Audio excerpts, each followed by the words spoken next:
que sos mamá o papá o estás en camino, hay cosas que ya podés saber. Ingresa a la fanpage de Haggis Paraguay, desde ahí podés visitar a la Escuela de Padres de Haggis para conocer secretos con los que podés disfrutar del caos de los 100 días. Por ejemplo, ¿sabes lo que es la mastitis, la mollera o el reflejo prensil? Prepárate, muy pronto se viene el gran congreso de padres. Mientras tanto, suaviza el caos de empezar a ser mamá o papá con la línea Primeros 100 días. Un pañal de máxima calidad para que tu bebé disfrute desde el comienzo y vos estés tranquila en esta nueva etapa de tu vida. Haggis, bienvenida a la vida de padres, una vida caóticamente hermosa. Y bienvenida también le damos a nuestro invitado, al doctor Derlis González, hematólogo. ¿Cómo le va, doctor? Bienvenido. Muchas gracias por permitirnos compartir una vez más con ustedes. Un placer tenerlo acá y tenemos que hablar tanto. Hematólogo, vamos a hablar de miles de cosas, pero nuestro título así es células madres y trasplante de médula.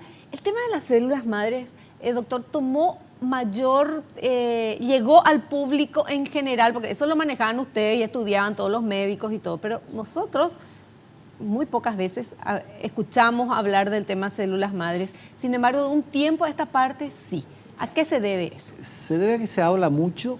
Aparte de eso, se ha diversificado tanto la aplicación de las células madres. Inicialmente era solo para el tema del trasplante de médula ósea. Viste que la misma célula que se utiliza en el trasplante de médula en las enfermedades oncohematológicas o algunos tumores sólidos es esa misma que se utiliza para las otras terapias que son en tratamiento de algunas enfermedades como sea Parkinson, diabetes, esclerosis múltiple, unas enfermedades neurológicas, neuropatías periféricas de diabetes o diabetes mismo, es la misma que ahora se está utilizando también en cosméticos, en el tratamiento de rejuvenecimiento, sí, y todo. O sea, tiene una variedad, de una amplitud de uso bastante grande y entonces se ha popularizado bastante, ¿verdad?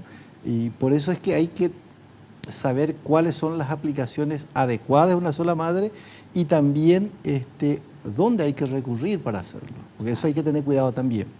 No cualquiera puede hacer una terapia con células madres, sobre todo en el tema de tratamiento cosmético, que es para disminuir las arrugas y todas esas cosas. Hay que tener mucho cuidado, o sea, hay gente que está... ¿Esto se hace acá en nuestro país? Se hace bastante. Están haciendo...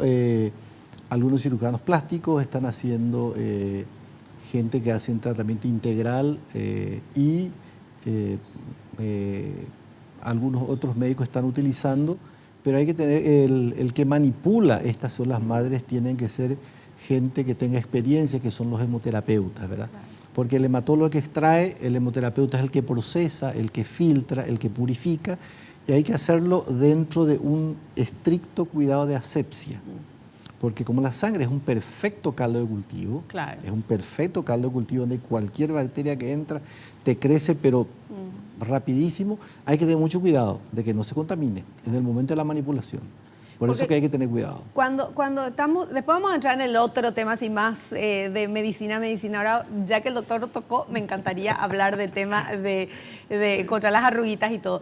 Pero eso, doctor, es, te sacan la sangre, ponen en una cuestión así, separan algo, sí, y después te vuelven a colocar. Exactamente. Ahora va a explicar bien el doctor. Hay un equipo que te separa lo que se llama, lo que se usa mucho ahora es el PRP, o sea, plasma rico en plaquetas. Sí. O sea, te saca la sangre del brazo, una cantidad adecuada, lo procesan, centrifugan. Ahí mismo delante tuyo, ahí mismo, ¿verdad? Sí. Sí. Y dejan una capa, una cantidad pequeña que es la que tiene, sí, las plaquetas separadas con plasma, que es la que se utiliza después para la aplicación. Este componente que se extrae de la sangre tiene muchos factores de crecimiento. Entonces, hace de que el tejido colágeno que ya está gastado por los años se vuelva a regenerar y vuelva a cumplir la función que tenía anteriormente. Esa es la que lo buscan. ¿Y te vuelven a poner como un suero? No, en el sitio, te inyectan. Ahí en chiqui, acá. Sí, te inyectan en el lugar adecuado, o sea, en la cara, en las comisuras, acá en la parte de las patitas que salen, ahí en ese sitio te inyectan, ¿verdad? Y generalmente hacen los plásticos, ¿verdad? Son los que tienen más experiencia en el manejo de inyección en esos sitios. Claro. Bueno, no, porque yo vi también, habrá visto usted a lo mejor que, bueno, en Estados Unidos hay gente artistas que se hicieron, pero es una cosa, y mostraban en un reality show de Kim Kardashian, fue que usted vio, No lo he visto. pero no sé qué le hacían, porque no era solamente la inyección, sino que le sangraba toda la Claro, cara, porque- así, y supuestamente después iba a estar hermosa. Pero eso es, o sea, al ponerte te sangra. Y Me depende, muero. por eso que hay que tener cuidado, por eso que hay que hacer con mucho cuidado, porque si tenés riesgo de sangrado, o una patología que aumenta el sangrado, o esas Claro. cosas, hay que tener cuidado. O sea, tiene sus requisitos, ¿verdad? Sí. Por eso que es conveniente que haga gente que está experimentada en hacer y que tengan los cuidados que corresponden. Claro, porque es manipular la sangre, sacar, poner, volver a esto. hay que tener cuidado, hay que tener cuidado. Ya. No cualquiera puede hacerlo. Perfecto. Bueno, ya satisfice Tu mi curiosidad. curiosidad cosmética. Ahora vamos al tema más serio. Bueno, lo otro también no deja de ser serio, No pero, deja de ser serio. pero esto es más salud de lo que vamos a hablar. Del tema células madres. ¿Las células madres dónde están? ¿Están en todo el cuerpo, en todos lados o cómo es la cosa? Está en todo el cuerpo, o sea, tenemos en todo lugar donde se pueda sacar una célula, vos podés tener la posibilidad de extraer una célula madre, cultivar y hacerlo crecer. Pero el organismo tiene una reserva muy importante que es la médula. O sea, la médula ósea, donde están los huesos planos, donde se forma la sangre, y tiene una cantidad incomparable, incontable de células madres. Uno lo que hace es extrae esa y lo utiliza, ¿verdad? Y la cantidad que extrae depende para qué fin lo está extrayendo. Para el trasplante de médula necesitamos una cantidad grande, o sea, si hacemos por punciones en la cadera, necesitamos por lo menos sacar como 1 litro de médula para poder utilizar. Y la gente se asusta, 1 litro, pero hay, o sea, y tampoco se agota. Lo que pasa es que la célula madre que se saca de los huesos de la cadera, eso no se agota nunca. Se saca y se regenera y en 4 semanas está en condiciones de volver a extraer sin ningún inconveniente. O bien se extrae por un procedimiento que se llama de aféresis, o sea, extracción de sangre periférica, en donde se inyecta al paciente o a la persona un factor estimulante. Eso hace de que la cantidad de células madre que están en el hueso de la cadera o en el hueso plano, que es donde se está produciendo, salga a la sangre a circular. Y por un procedimiento que se llama aféresis, eso lo caza, o sea, se saca esa sangre, se hace un centrifugado en flujo continuo, o sea, la sangre no se corta, sale, pasa por un sistema de centrífuga, hay un pico que uno lo coloca en el lugar exacto donde se encuentran las células madre, separa eso y el resto lo devuelve al otro brazo. O sea, de un brazo sale la sangre, va a la máquina, se devuelve el resto al otro brazo, y ese componente que se saca en un procedimiento que dura 3 a 4 horas, es aproximadamente 120 centímetros cúbicos, que no es mucho, pero tiene una concentración aproximadamente de entre 8 millones aproximadamente de células madres por kilo de peso de la persona, o sea, una cantidad inmensa, o sea, tenemos mucha reserva, y esa es la que se utiliza tanto para trasplante de médula, para enfermedades oncohematológicas, para tratamiento de personas que tengan diabetes, ¿verdad? Para tratamiento de enfermedad de Parkinson, se está usando para otras enfermedades neurológicas, para pie diabético también, cuando hay problemas circulatorios del miembro inferior, también se utiliza, esa misma célula se puede utilizar. O sea, tiene varias aplicaciones. ¿Y el cordón umbilical del bebé que los padres ahora guardan y envían a Estados Unidos en un lugar congeladito y qué sé yo, eso también, ¿verdad? Sí, por eso. La primera, tu propia célula, que es la tuya, que es la célula autóloga. La otra es las células que se extraen del cordón umbilical. Sí. O sea, eso consiste en que una vez que se produzca el alumbramiento, o sea, se produce el nacimiento del chico, se clampa el cordón, se corta, se produce el alumbramiento, o sea, expulsa la madre la placenta, esa es la que tiene un dispositivo, se cuelga, se introduce la aguja en una de las venas del cordón y se extrae esa sangre.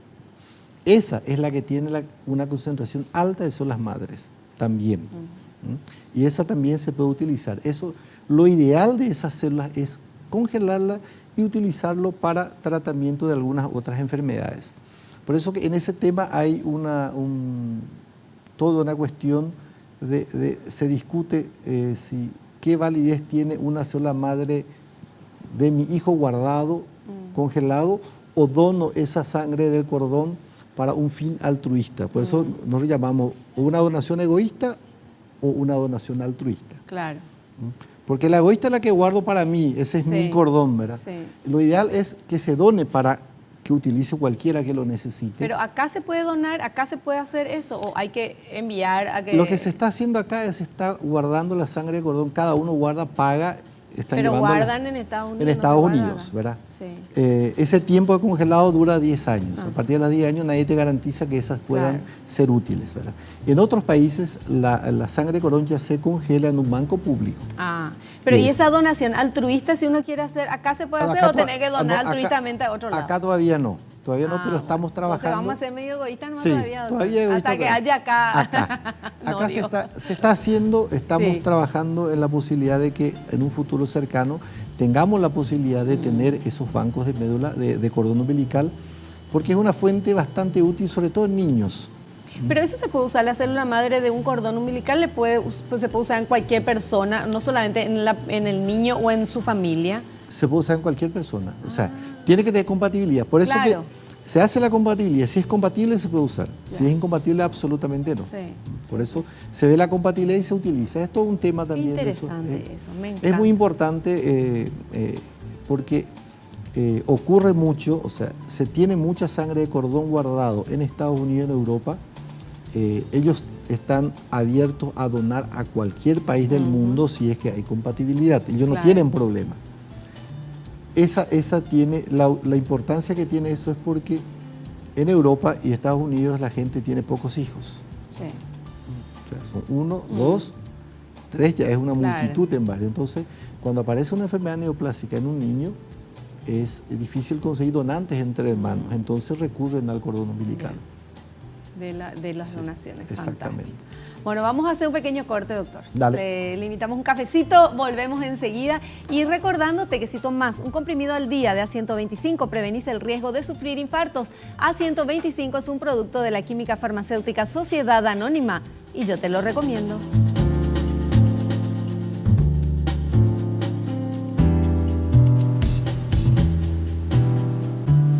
Cevimin aumenta el rendimiento general y las defensas del organismo previniendo estados gripales y resfriados. Cevimin, la vitamina C concentrada. Muy bien, seguimos charlando con el doctor Derlis González, hematólogo. Vamos al tema, bueno, ya estuvimos hablando desde el inicio, ¿verdad? Células madres, pero tenemos material preparado por el equipo de producción y queremos presentar ese primer material, por favor. Células madre. A menudo cuando se comenta el gran potencial que tienen las células madre y son el futuro, es frecuente que no se hable de un tratamiento con células madre que lleva utilizándose desde hace muchos años. Se trata ni más ni menos que del trasplante de médula ósea. Bueno, el trasplante de médula ósea, que es célula madre, lo que usted nos estaba Sí, diciendo. el trasplante de médula ósea es un tratamiento, tiene su complejidad, es altamente complejo, tiene su riesgo, es de alto riesgo, porque lo que se hace es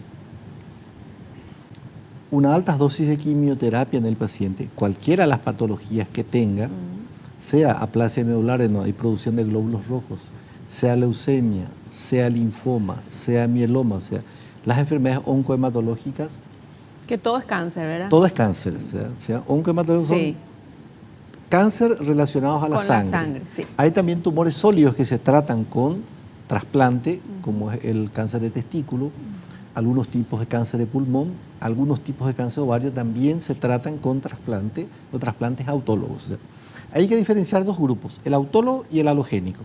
Autólogo cuando utilizas tu propia médula, Sí. la tuya. La tuya cuando tu enfermedad no afecta la médula. Claro. El autólogo no se aplica para leucemias y para aplasia medular. Para Porque el resto eso sí implica enfermedad de la médula. Ya. Cuando no es enfermedad de la médula, tipo linfoma, mielomas, sí se utiliza la propia médula, que es el trasplante autólogo.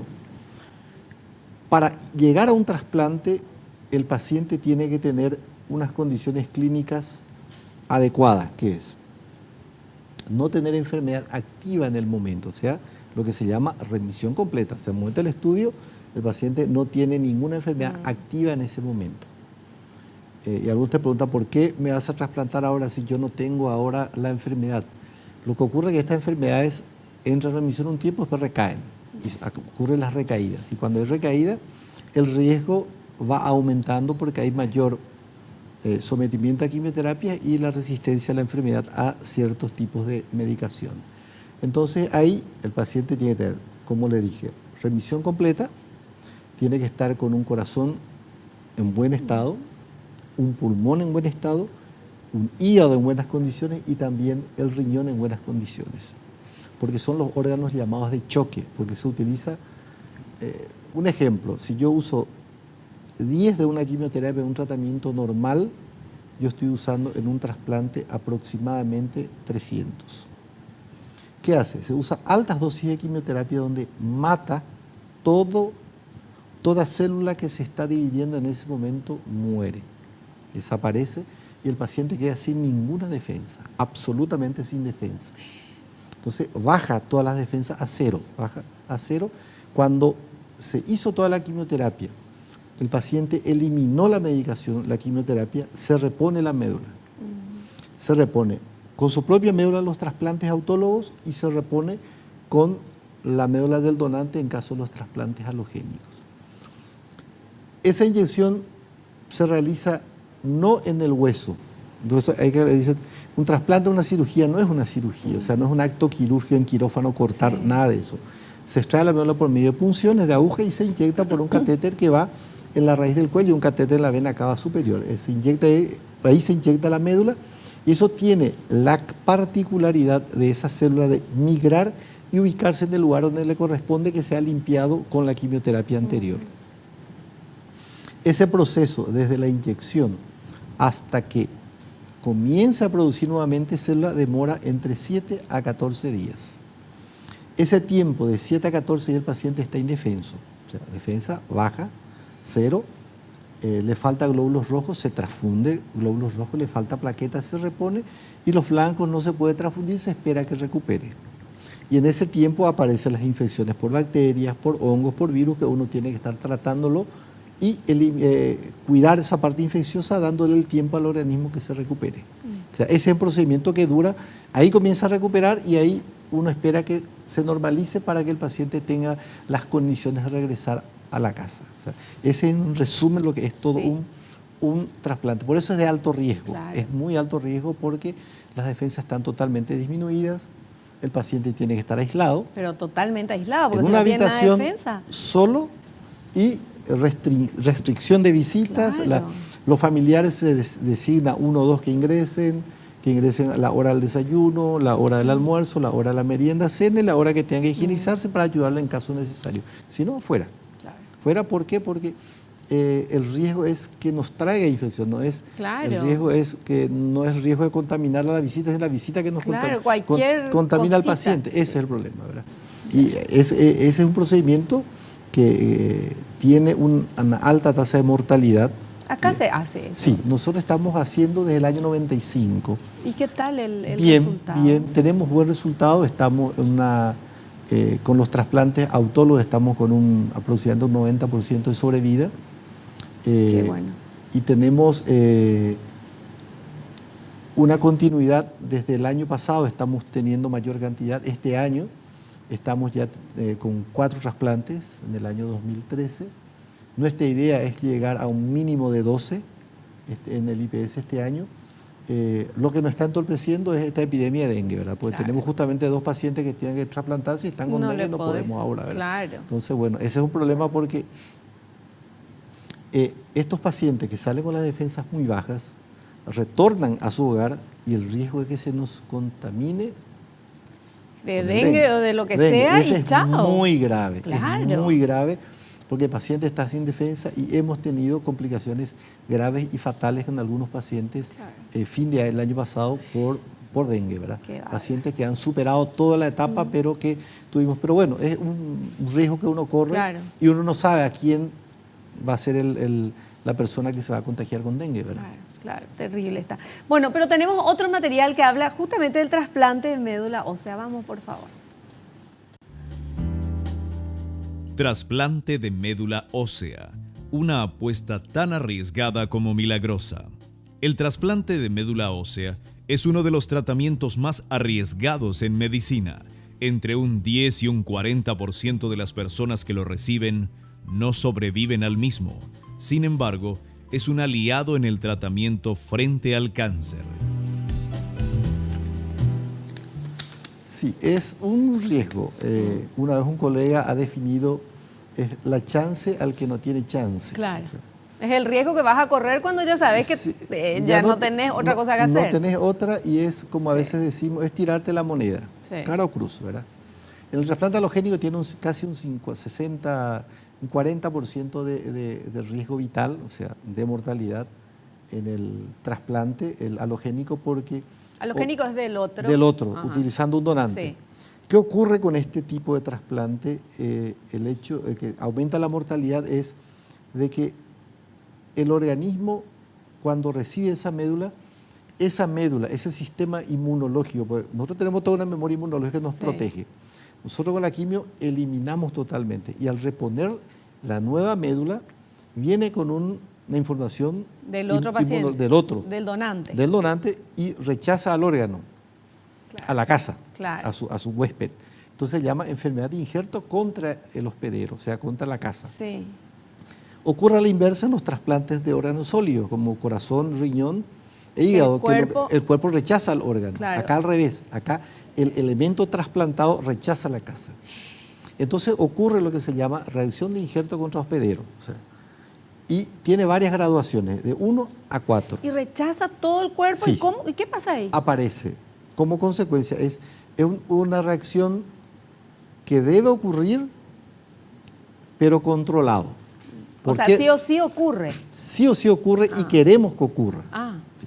Queremos que ocurra en un grado bajo. Sí. Por eso se usa drogas inmunosupresoras. ¿Y por ¿verdad? qué se quiere que ocurra? Porque ese efecto de rechazo tiene un efecto antitumor. En el momento que reacciona, mata todo lo que quedó de tumor. Ah. O de leucemia o de linfoma, mata. Entonces es una reacción de injerto contra huésped que tiene que O sea, ocurrir. está bien en que un reaccione. Tiene que reaccionar. Grado Pero- 1 o 2. Ah, Y porque es después, controlable. Controlable y lo bajas de nuevo. Ya. Cuando ocurre, o sea, nosotros tenemos un panel de inmunidad que se estudia para hacer el trasplante. Sí. Hay algunos antígenos que uno no encuentra, o sea, desconoce, y que producen reacciones fuertes e intensas. Entonces la gradación va a 3 o 4. ¿Qué ocurre? Puede aparecer ictericia, o sea, la coloración amarillenta de piel por una afección del hígado. Puede aparecer lesiones tipo alergia en la piel, que a veces produce pequeñas ampollas.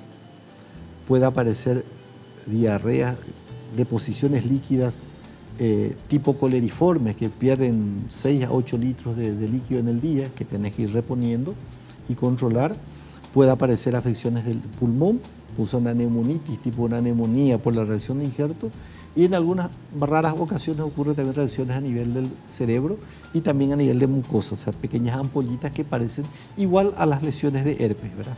Esas son las reacciones de injerto contra huésped, y eso hay que regularlo.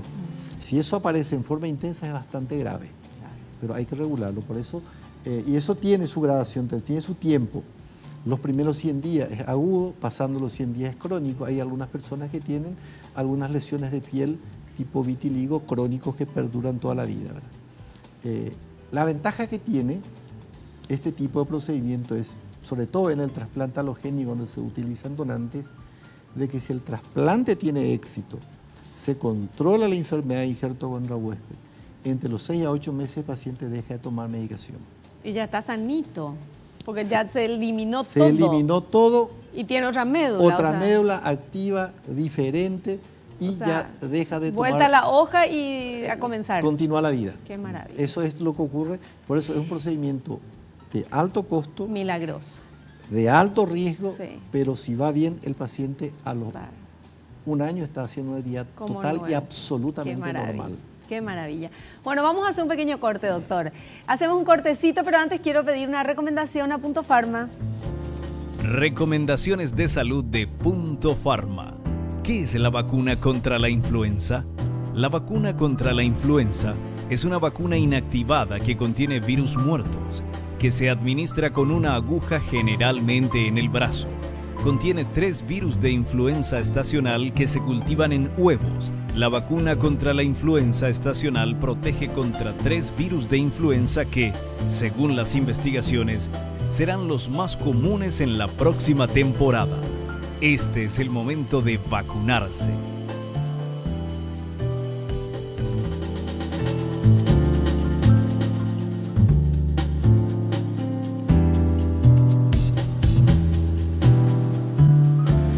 El tónico Inti es eficaz contra el cansancio fácil, falta de concentración, apatía sexual y estrés. Tónico Inti, energía concentrada para todos los momentos de tu vida.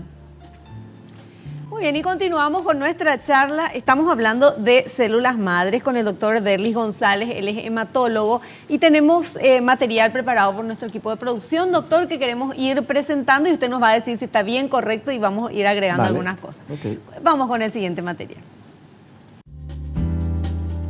¿Qué utilidad tiene el trasplante de médula ósea? El trasplante de médula ósea hacia uno mismo, autotrasplante, lleva utilizándose desde hace mucho tiempo en algunos tipos de cáncer como las leucemias y los linfomas. En estas enfermedades hay una producción exagerada y anormal de glóbulos blancos.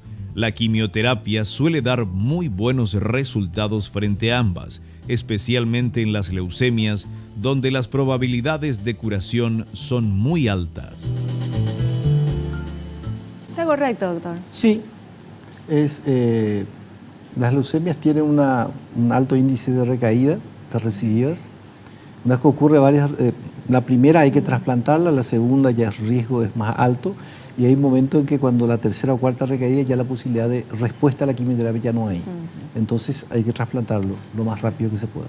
Me quedó una duda. Cuando usted habla del trasplante de médula ósea y habla de que se le hace la quimioterapia y la persona queda absolutamente sin defensas. Sí. Después se le hace el trasplante de la médula ósea, sí, ¿verdad?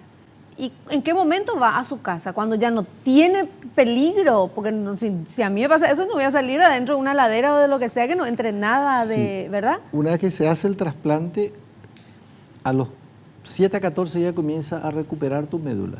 ¿Y te quedas en el hospital? Te quedas en el hospital. Una vez que llegó a los niveles considerados de seguridad, medimos, más o menos, nomás, doctor. Sí, 1500 neutrófilos, que son los que te defienden. ¿Qué seguridad?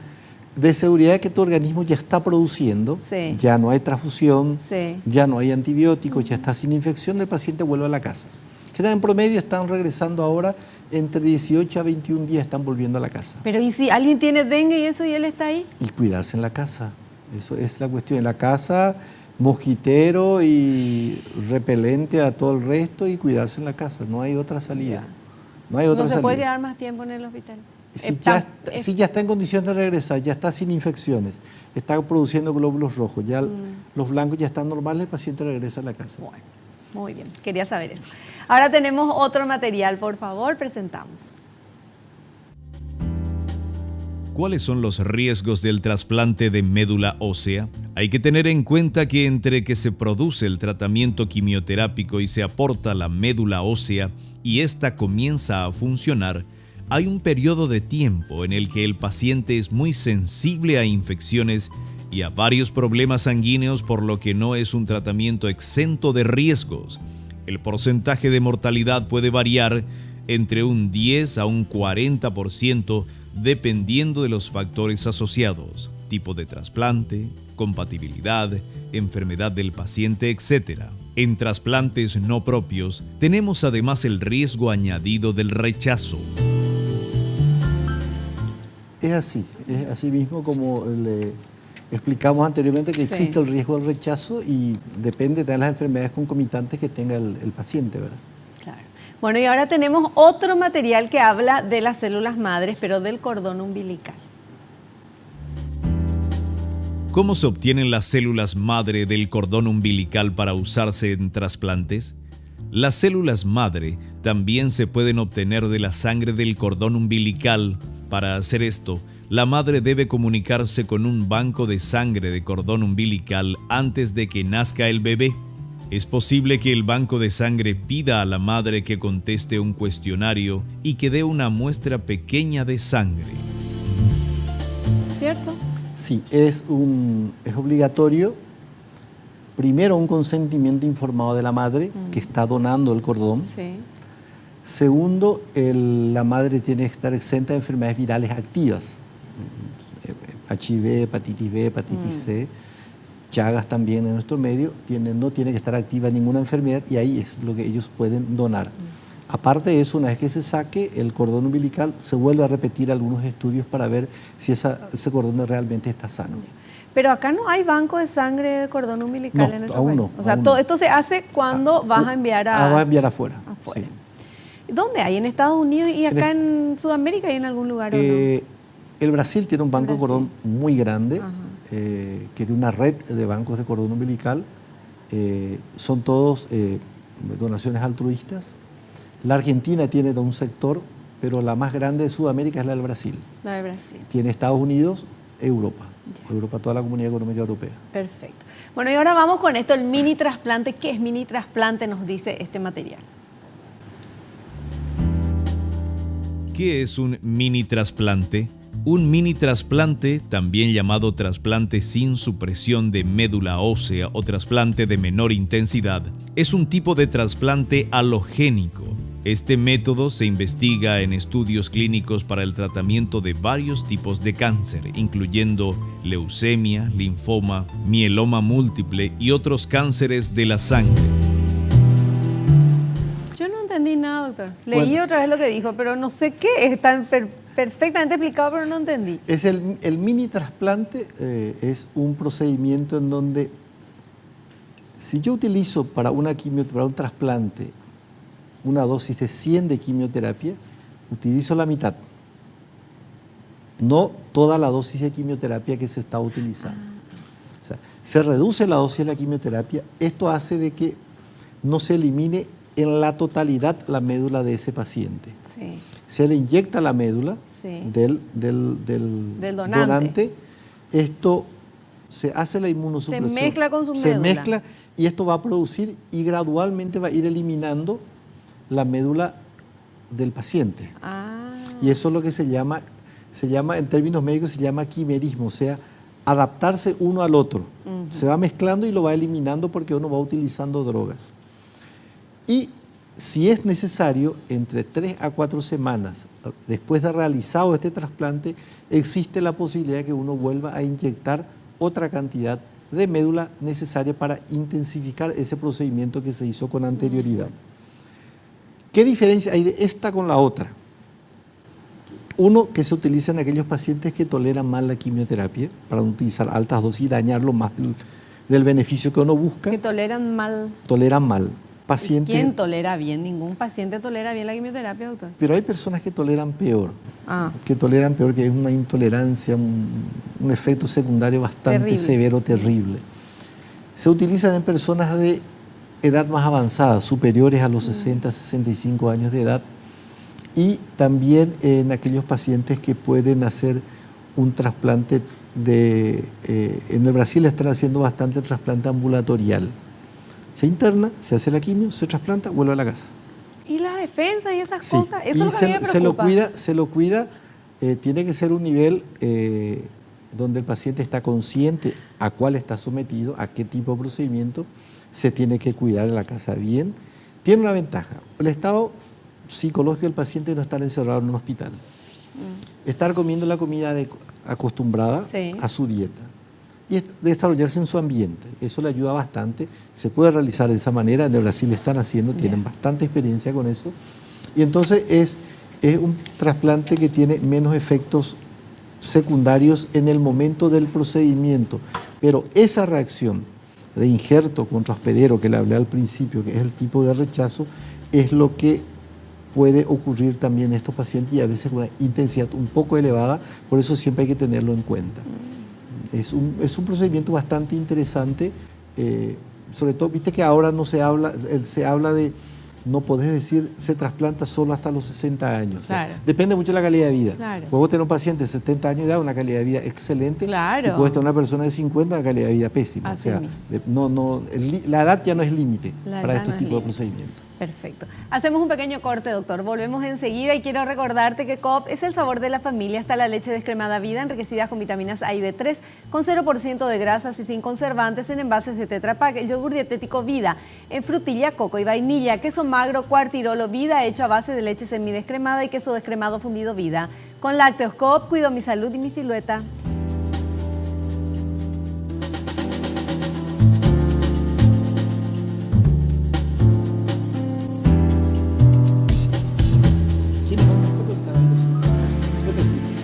SPS es el Servicio de Protección a la Salud y es la empresa de medicina prepaga de la cooperativa Comecipar, con planes a tu medida, más de 1000 profesionales y los mejores sanatorios y centros de diagnóstico del país.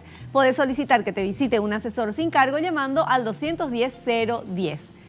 Y el doctor me estaba contando algo en el corte, o sea que mejoran, porque yo estoy muy preocupada con la gente que se hace el trasplante y se va y después alguien tiene algún virus o lo que sea y le hace mal. Sí, por eso tiene que cuidarse, o sea, el cuidado es en la casa, el cuidado de tarjeta roja a todas las visitas, porque sobre todo en nuestro medio hay que reconocer, la costumbre de visitar al enfermo con todo hasta se van 20, y darle todo eso y tocarle y todo. Y llevarle regalo comida, clásico, ¿verdad? Entonces, bueno, eso hay que pero evitar. Lo que me decía, en Estados Unidos se comprobó. Se hizo un estudio de trasplante en las habitaciones totalmente aisladas, todo, y trasplante en habitaciones comunes con los máximos cuidados de aislarlo.